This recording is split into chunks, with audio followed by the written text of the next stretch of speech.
It began with a statement so unexpected, so nuclear in its execution, that even seasoned royal insiders reportedly reread the document twice, terrified to acknowledge what was written on the page. Just 7 minutes ago, the absolute foundation of the British monarchy was fractured beyond repair. For years, the question of the crown's ultimate survival lingered in hushed tones behind palace walls. But now, King Charles has officially taken a step that permanently changes the lineage of the throne forever. The decree is absolute. The message is unmistakable. There is, and will only ever be, one royal path forward. Reports coming out of Buckingham Palace suggest the atmosphere transformed into total panic within seconds. A definitive, razor-sharp line has just been drawn through decades of royal protocol. King Charles, carrying the immense physical weight of his illness and the suffocating pressure of an unstable institution, has reportedly abandoned silence for total, unyielding warfare. Prince William and Catherine were not simply named as senior royals, they have been officially declared the only successors to the sovereign legacy. The wording is brutal. It is final. And as senior aides scramble through locked corridors in total silence, one devastating question hangs in the freezing air: if William and Catherine now hold every single key to the kingdom, who was just erased from history forever? To understand the sheer magnitude of what just transpired 7 minutes ago, you have to look past the pristine balcony photos, past the formal carriage rides, and directly into the cold, fractured reality of the modern House of Windsor. The royal family has not been operating as a unified front for years, it has been surviving as an arena of competing factions, unspoken rivalries, and deeply buried resentments. For decades, the public was sold a very specific illusion, that the crown was a massive, sprawling tree with branches wide enough to hold every prince, duchess, and duke under its royal shadow. But behind closed doors, that narrative was already bleeding out. Ever since King Charles ascended the throne under the darkest cloud of public scrutiny in modern memory, the palace was divided on a single, terrifying question: how does an ancient institution survive in a hyper-digital, deeply skeptical world that no longer forgives mistakes? Under Queen Elizabeth II, the strategy was always silence, endurance, and endless compromise. She absorbed the shocks of family collapses, public divorces, and global scandals by holding the door open just wide enough to keep the family from splintering entirely into the public domain. But Charles inherited a completely different landscape. He did not step onto the stage with the luxury of time. Facing his own severe health battles, relentless global headlines, and the brutal reality of a shrinking global interest in royal pageantry, Charles realized that his mother's diplomatic patience was actively killing the crown's future. The rift between the core royal center, represented by William and Catherine, and the outer edges of the family had reached a point of absolute toxicity. Whispers of leaked diaries, unauthorized memoirs, clandestine television tell-alls, and financial independence campaigns had turned the royal brand into a global soap opera. The palace was no longer controlling the narrative, the drama was controlling the palace. Insiders report that for the past 18 months, the atmosphere inside Clarence House and Kensington Palace was less like a royal household and more like a war room. Senior advisors were split into two radical camps. One side argued for total containment, soft press statements, public reconciliations, and keeping every royal family member under the grand umbrella, no matter how much damage they caused to the brand. They believed that cutting off blood relatives publicly would look cruel, desperate, and cold. The second camp, quietly spearheaded by top strategists aligned with the Prince and Princess of Wales, argued something far more ruthless: survival requires amputation. They saw that every time the palace attempted a soft compromise, it opened the door for another scandal, another leak, and another wave of public mockery. They argued that the public didn't want a crowded, chaotic royal court filled with secondary players fighting for attention and taxpayer-funded security. They wanted stability. They wanted dignity. They wanted a clear, unshakable direction. William, shaped by the brutal public exposure of his childhood and the devastating fallout of his parents' marriage, had long maintained a cold, pragmatic view of the crown's future. He watched as the institution suffered blow after blow, realizing that when the crown belongs to everyone, it belongs to no one. Catherine, having endured years of intense media hazing before earning her place as the undisputed emotional anchor of the British public, shared that exact same resolve. She understood that public affection is not a given, it is earned through absolute discipline, total silence, and unwavering commitment. Charles was caught in the middle of this intense ideological war. He was a father carrying personal grief and family attachments, but he was also a king running out of time. Every single public appearance was being analyzed for signs of weakness. Every missing royal on the balcony prompted international headlines about a crumbling empire. The palace could not keep floating in this dangerous limbo. The stage was set for an explosion.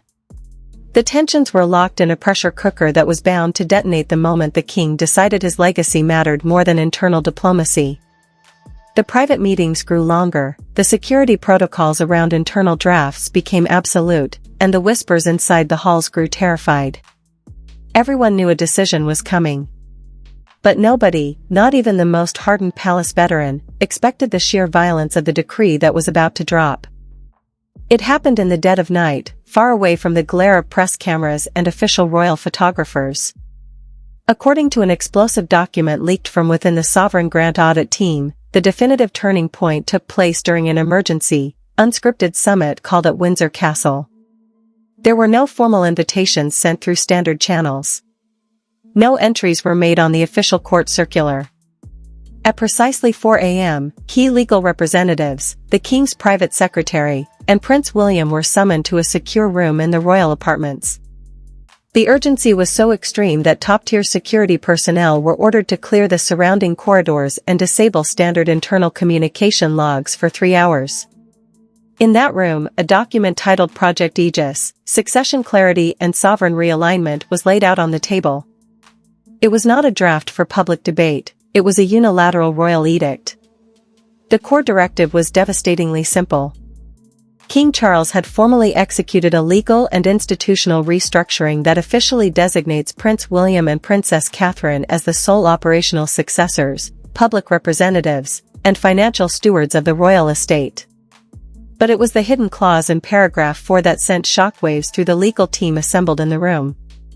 The clause explicitly stripped all secondary, non-working, or estranged royal figures of any implicit rights to future royal succession roles, institutional support, or public representation under the reign of King Charles and all subsequent reigns.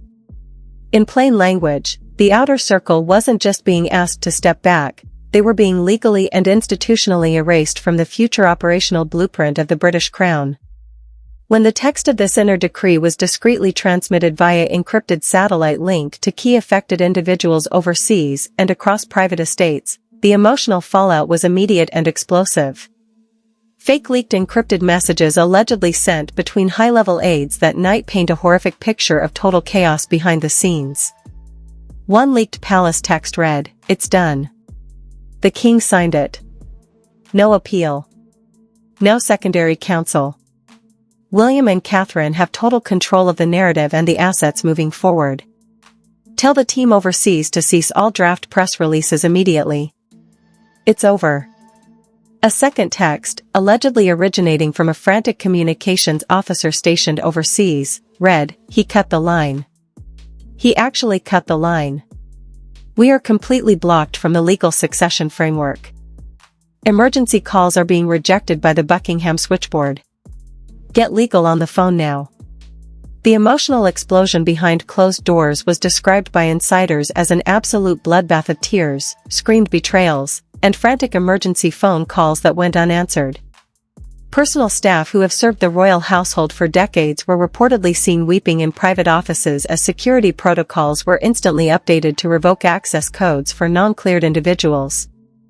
One insider leaked a description of the scene inside a secondary royal residence when the news broke. It was pure panic.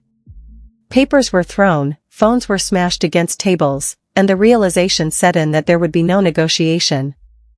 The king had locked the vault, handed the key to William, and thrown the map away. Every single attempt to reach King Charles directly was blocked by his private secretaries under strict orders from the king himself. Charles had reportedly turned off his personal lines, leaving William as the sole authority managing incoming inquiries. The public was still fast asleep, completely unaware that their understanding of the British monarchy had just been shattered in a single night. But just as the palace aides thought they had managed to contain the initial shockwave within the castle walls, the ultimate betrayal occurred, a twist so severe it turned a controlled palace restructuring into a global catastrophe.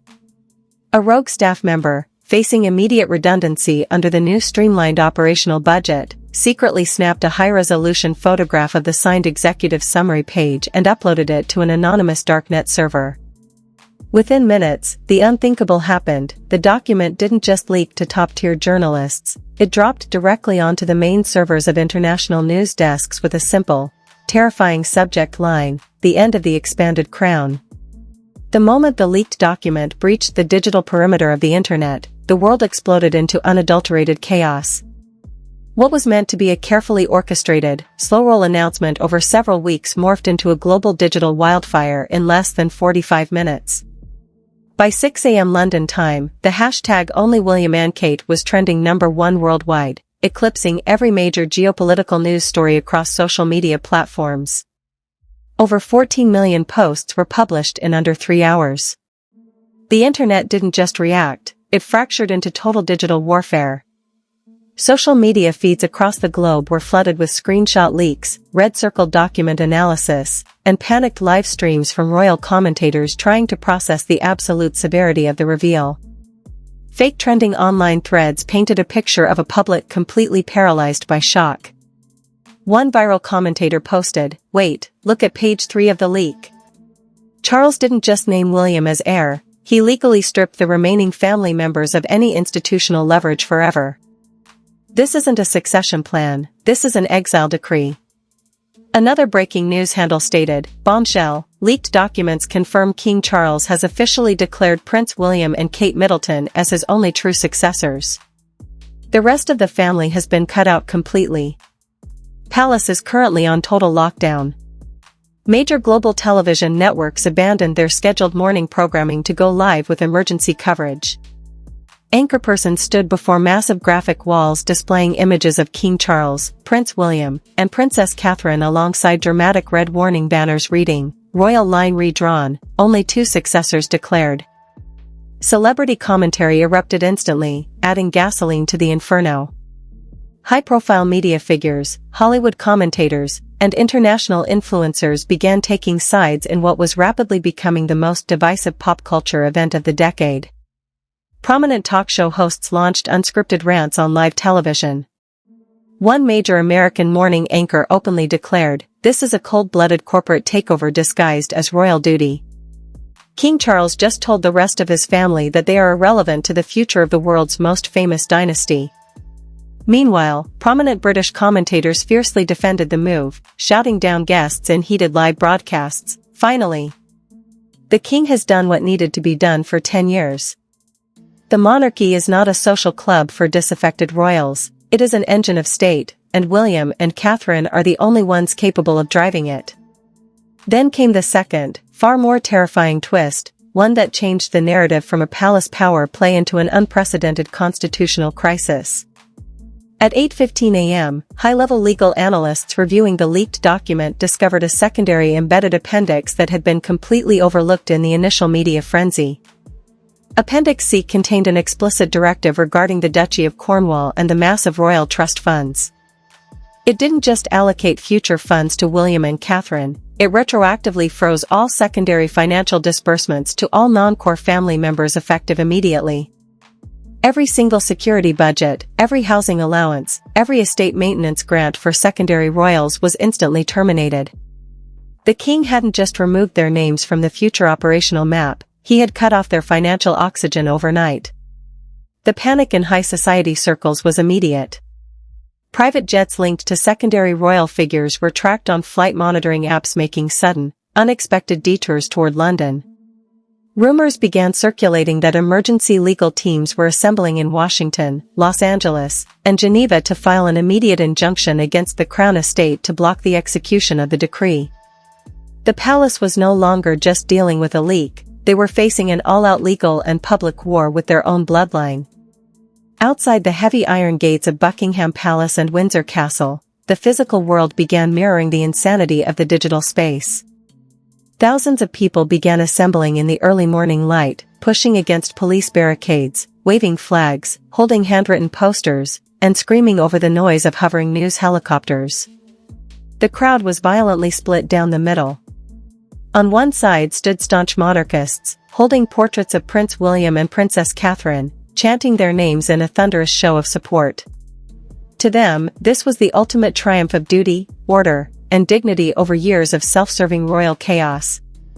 On the other side stood enraged protesters, anti-monarchy groups, and supporters of the sidelined family members, holding banners that read, "Royal Tyranny, the Cold Crown, and Not My King." Street interviews broadcast live around the world captured the raw, unfiltered rage of the public. "It's absolute coldness," screamed one distraught fan outside Kensington Palace. "Catherine has worked so hard, yes, but to completely erase everyone else? To act like the rest of the family doesn't even exist anymore? It's heartless. It shows who they really are behind those fake smiles." Directly next to her, a veteran royalist shouted back, "Nonsense. Absolute nonsense. King Charles is doing what a real sovereign does. He is protecting the crown from parasites and fame chasers. William and Kate are the monarchy. The rest of them can go earn a living like the rest of us." Inside the global media industry, the decree sent seismic shockwaves through television studios, publishing houses, and talent agencies. Streaming giants that had signed multi-million-dollar deals with secondary royal figures held emergency board meetings. Leaked internal memos from top Hollywood executives revealed absolute panic over the sudden devaluation of non-core royal titles. If the king's decree holds legal weight, secondary royal titles are functionally worthless for international branding. The narrative has been completely consolidated around William and Catherine. All pending documentary projects focusing on royal insider drama are placed on immediate hold until legal standing is clarified. Public relations experts called it the most brutal brand consolidation in modern history. The ultimate power move, King Charles had effectively rendered all competing royal narratives obsolete in a single move. If you weren't with William and Catherine, you were a side note in a history book that had already been closed. Financial markets even felt the tremor. Shares in major British media networks surged as viewership records smashed historic highs, while global betting platforms opened wildly volatile markets on whether the decree would survive a formal parliamentary challenge. Every major news outlet was begging for a single official word from Buckingham Palace. The silence from the royal press office was deafening. No denial was issued. No retraction was posted. The absence of a palace statement was the ultimate confirmation. The leak was real, the decree was active, and the iron door had slammed shut. But just as the world thought the drama had reached its absolute peak, a terrifying new development emerged from inside the royal residency, one that threatened to turn this strategic victory into an absolute personal tragedy.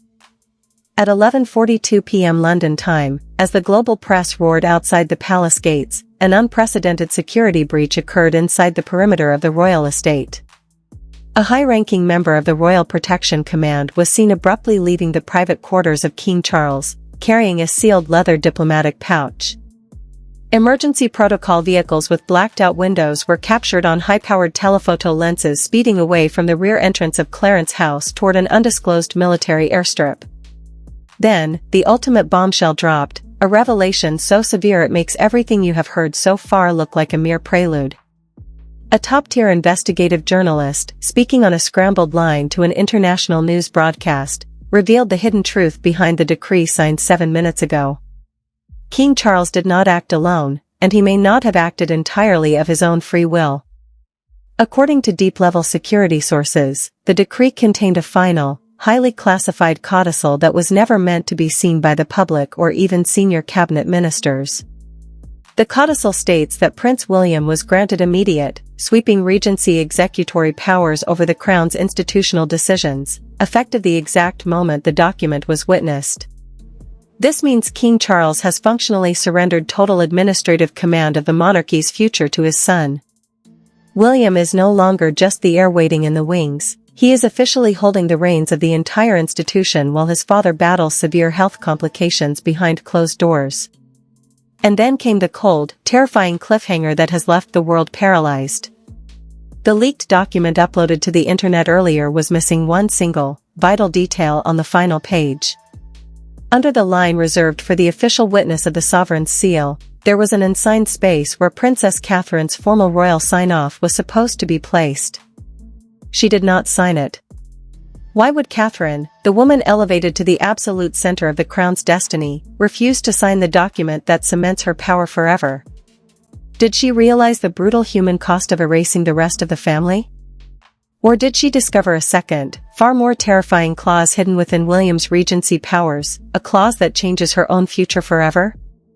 As the lights inside Kensington Palace burn bright into the early morning hours, reports are emerging of a furious, tearful confrontation between William and Catherine behind locked doors.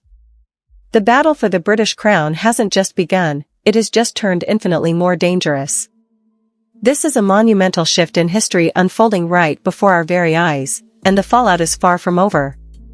Did King Charles make the ultimate, necessary sacrifice to save the monarchy, or did he just ruin his family legacy forever by completely cutting out his own bloodline? And what is Catherine hiding by refusing to sign that final document? I want to know your raw, unfiltered thoughts right now. Drop a comment down below and let's get this debate raging. Was this a stroke of genius by Prince William, or an unforgivable act of cold betrayal? If you want to stay ahead of every single shocking update as this royal war escalates, hit that like button right now, smash subscribe, and turn on all notifications. We are tracking this story 24/7, and our next emergency update drops in just a few hours. You will not want to miss what we reveal next about Catherine's missing signature and the secret palace meeting happening tonight. Thank you for watching, stay tuned, and we will see you in the very next explosive update.